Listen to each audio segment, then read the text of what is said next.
कि इन्होंने जो घटिया हरकत की है ना, इम्पोर्टेड खूनी हुकूमत है। ये खूनी हुकूमत इसलिए कि जिसको चाहे मार देते हैं। हमारे खान का जो तवक्कल है ना, वो अल्लाह ताला पे है।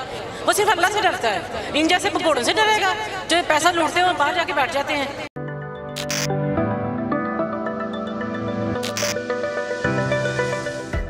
जी अस्सलाम वालेकुम। वालेकुम सलाम।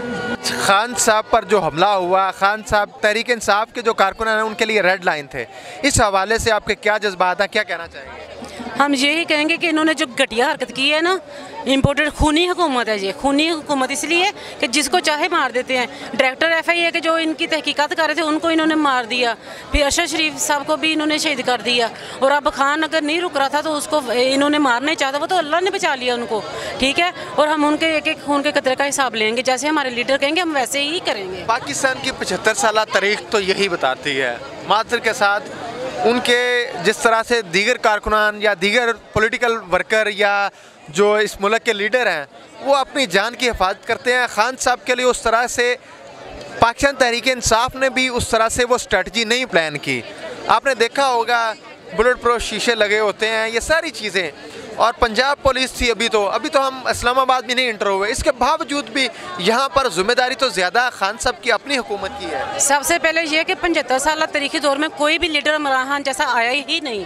ठीक है, और हमारे खान का जो तवक्कल है ना, वो अल्लाह ताला पे है। क्योंकि मारने वाला बेशक जो जितना मर्जी बड़ा हो, जो बचाने वाला सबसे बड़ा है। ठीक है, इसलिए खान साहब अपना ये बुलेट प्रूफ चीज़ें इन पर बिलीव नहीं करते और बगैर शीशा लगाए बगैर वो डरते नहीं है ना किसी से। क्योंकि सच्चा इंसान नहीं डरता, वो सिर्फ अल्लाह से डरता है। इन जैसे भगोड़ों से डरेगा जो पैसा लूटते हैं और बाहर जाके बैठ जाते हैं। और ऊपर से कहते हैं हमारी ये प्रॉपर्टियाँ नहीं है, तो वहाँ पे किराए पे रह रहे हैं। ये तो आप लोगों की बात ठीक है, लेकिन मैं एक और सवाल पूछना चाहूँगा कि खान साहब ने अभी जो कहा कि मुझ पर हमले के जो लोग ज़िम्मेदार हैं, राना सनाउल्लाह, शहबाज शरीफ साहब और जनरल्स का जिस तरह से नाम लिया उन्होंने, इस पर क्या आइंदा की स्ट्रेटजी क्या बनेगी? मुल्क में कत्ल गारतगिरी, इंतशार, अमन, या इस मुल्क की आइंदा आप क्या देख सकते हैं कि इस मुल्क ये कहाँ पे जा रहा है? हमारे लीडर ने कभी भी कत्ल गारत की तरफ अपनी जो अवाम है ना उनको नहीं उकसाया।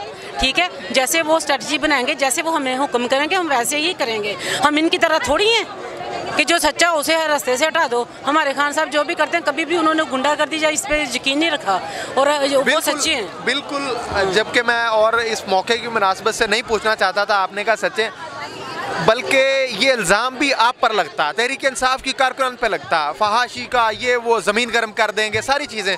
मुझे ये अल्फाज कहते हुए भी अच्छा नहीं लगता। इसके बावजूद भी ये इल्ज़ाम लगता है कि आपने सियासत में इंतशार पैदा किया।